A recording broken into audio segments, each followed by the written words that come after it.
Շնորհակալ եմ։ Հարգելի առաջնորդներ, կարևոր է, որ այսօրվա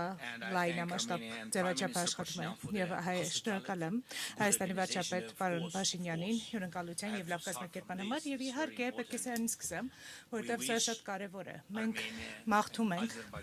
Հայաստանին եւ Ադրբեջանին բացառապես խաղաղություն, որը իհարկե կայուն կլինի, համապարփակ կլինի, տևական կլինի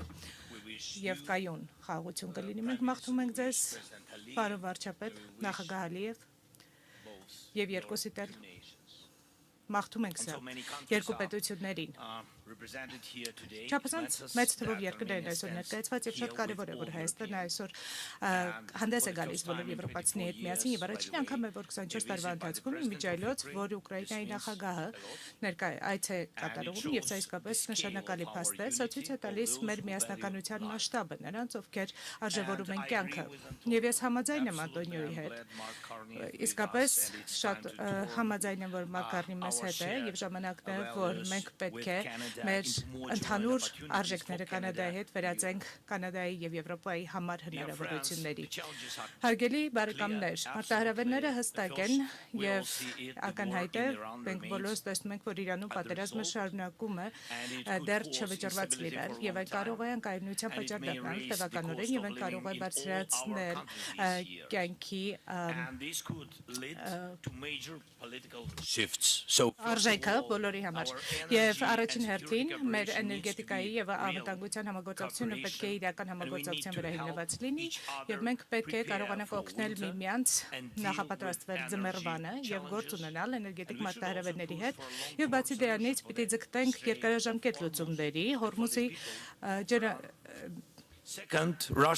անցքում եւ նաեւ Ուկրաինայի դեմ Ռուսաստանի պատերազմը շարունակում է նույնքան կատաղի լինել, որքան նախկինում։ Եվ այս ամառը լինելու է այն պահը, երբ Պուտինը պիտի որոշի, թե ինչ պիտի անի այնուհետ, այն պիտի ընդլայնի պատերազմը, թե պիտի անցում կատարի դիվանագիտության։ Եվ մենք պիտի մղենք նրան դեպի դիվանագիտություն։ Ռուսաստանը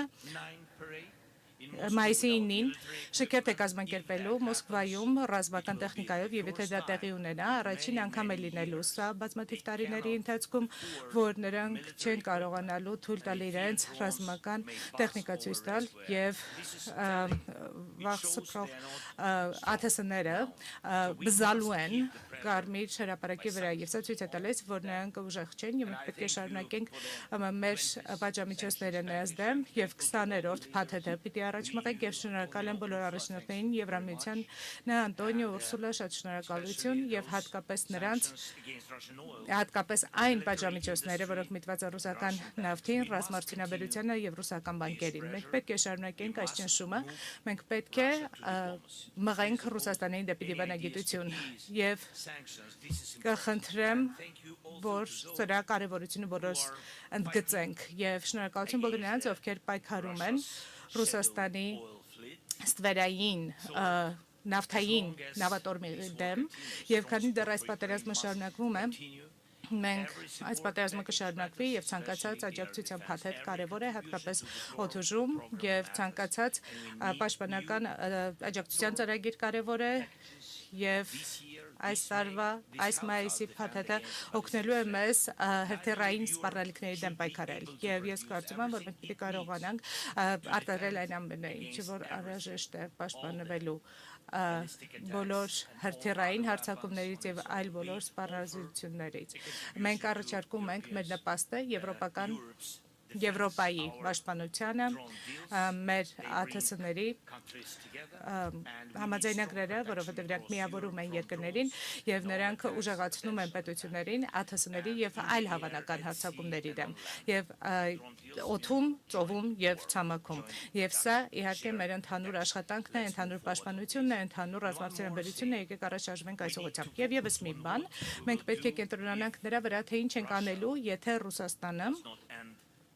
ավարտը չդնի այս պատերազմի։